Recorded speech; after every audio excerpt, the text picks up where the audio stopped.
let's talk about self-serving attributions. These are attributions that we formulate to make ourselves feel better about ourselves. And there are some specific types that we can talk about.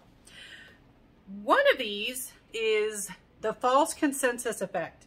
Well, everybody thinks the way I do, right?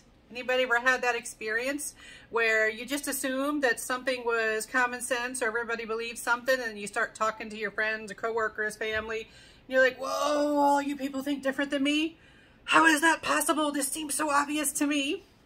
All right, so the false consensus effect, and we're really good at coming up with this one. The false assumption that other people share our values, perceptions, and beliefs. Now, we've spoken in previous videos about things like confirmation bias and our tendency to rely on news sources that agree with our worldview. We tend to hang around with friends who think similarly to us. When we go on social media, we tend to befriend people that, especially people we don't know in real life. We tend to befriend and follow people that think similarly to us. You kind of curate your exposure to other people's thoughts.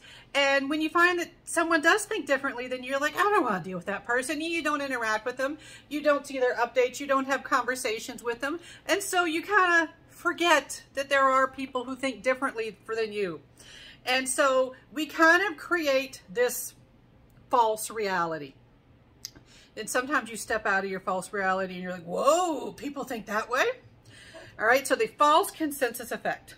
Since we are exposed to people who tend to agree with us in many ways, and it's comforting to believe that other people see our choices and behaviors as normal or making sense, we tend to convince ourselves, well, everybody thinks that way.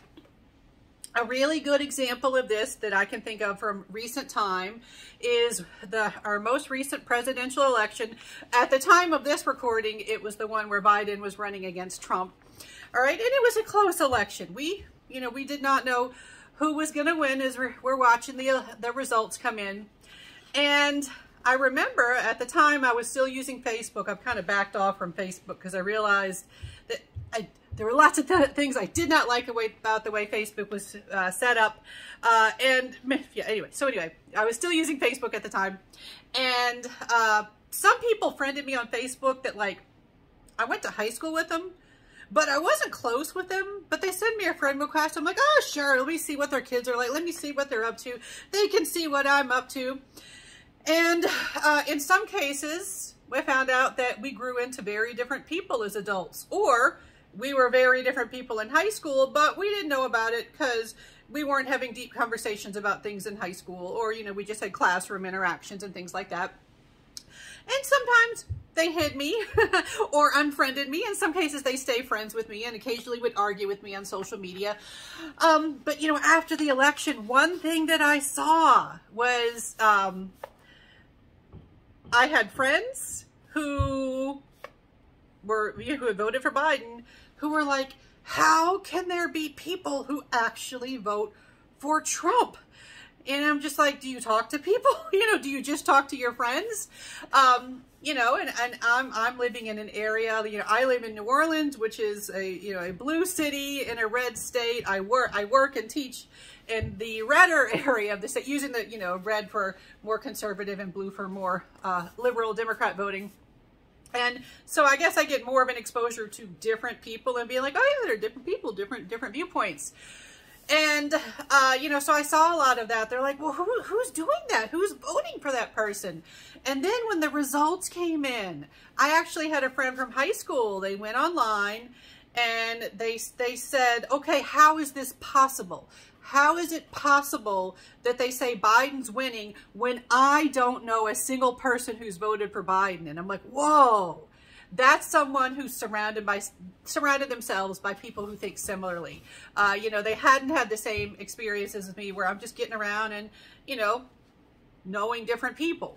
And so it led to kind of that false consensus effect, just assuming everybody voted the same way he did or thought the same way he did. As another example, to use an example of a liberal person thinking that way, back for the presidential election before that, when it ended up being Hillary Clinton running against Donald Trump. Before Hillary was the final presidential nominee, Hillary was running against other folks, and most notably Bernie Sanders. For a while there was, you know, people still were wondering if he was going to be the Democratic presidential nominee. And I had friends over in California. I don't know if you've heard, California is a very liberal-leaning area. And they were posting things like, I don't get it. I don't get it. Why do they keep saying that Hillary's winning? I don't know a single person voting for Hillary. All of my friends are voting for Bernie. And I'd have to chime in and say, okay, you've surrounded yourselves by people who think the same as you. You know, I'm sitting at work right now, and if I go around and poll the people in my department, I guarantee you I would find people who voted for Hillary or who aren't going to vote for either one of them because they're going to plan to vote for Trump. And so, you know, we kind of do that. We do that. We assume everybody believes the same way. If we are in favor of a particular policy, like political law policy, we assume everybody's in favor. If we're against something, we're assuming, well, everybody thinks that, you know. And sometimes you'll get that surprise when you're like, oh, you don't think that way. Okay, I just thought this is the way people thought. And it can be jarring. It can be surprising when you find out that consensus is false, that there are people out there that think differently from you for a variety of reasons. All right, now we have another kind of related topic, the truly false consensus effect. You're like, okay, what makes it truly false? The truly false consensus effect. This is the belief that others share our belief even after receiving objective statistical information that contradicts that belief. So this is where you've actually been shown, like in an election, no, actually more people voted for the guy or girl that you don't like, or maybe non-binary person. We haven't had a non-binary candidate for anything big so far, maybe someday. And, you know, so you say, oh, okay, well, well, they're tricking me. You know, that's not true. I think that's fake. Those are false election results. You know, that's not really true. Or maybe you see a survey. Maybe you're against same-sex marriage, even though there's all these statistics that show that the majority of Americans are for same-sex marriage, particularly when you go to younger generations. The majority of folks in the younger generations, like millennials and Generation Z, those folks basically born 1980 or after, the majority of them are for same-sex marriage. But you'll have people who are very, very, very anti-same-sex marriage. They'll say, I don't believe that. That can't be true. That must be a skewed survey. Those are false results in some way. You know, they will deny data. So with the truly false consensus effect, this is not just that you've created this false reality and you're unaware of people disagreeing with you. With the truly false consensus effect, you've been given evidence that people think differently than you do, and you still insist that no, people think think the way I do. I have the normal, typical way of thinking. Now, another thing that we can have, in addition to a false consensus, we can have a sense of false uniqueness. Don't we all like to think we're unique? We're special. Everybody agrees with me, but I'm special. We like to think that way. So this is the belief that we are more unique than others when it comes to socially desirable traits.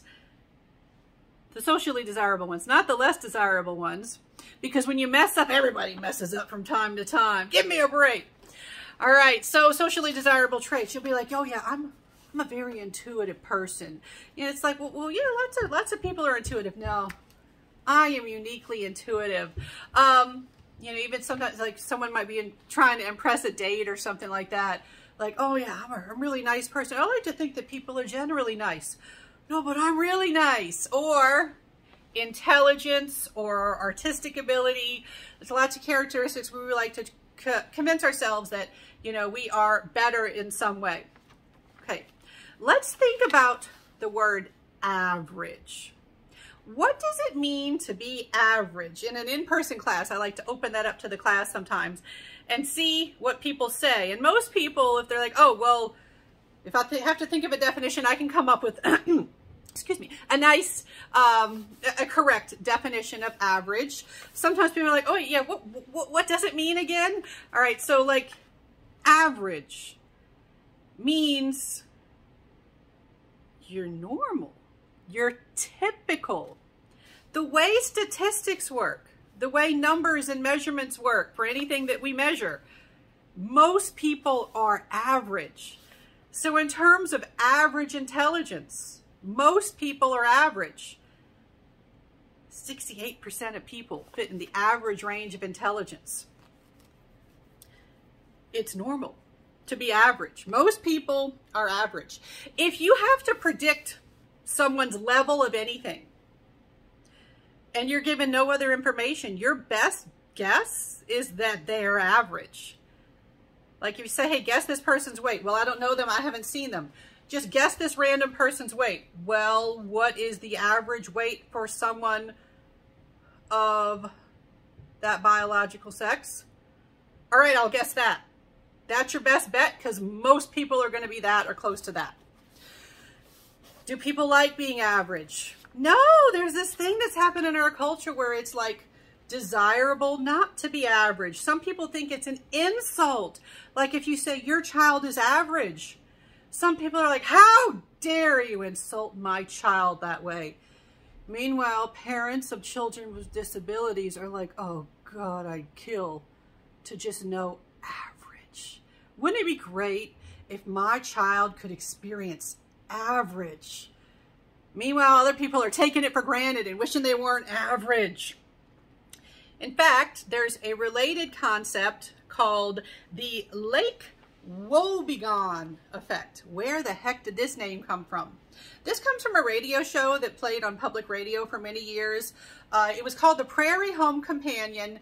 The host of the show was Garrison Keillor, and it was about a small town in Wisconsin.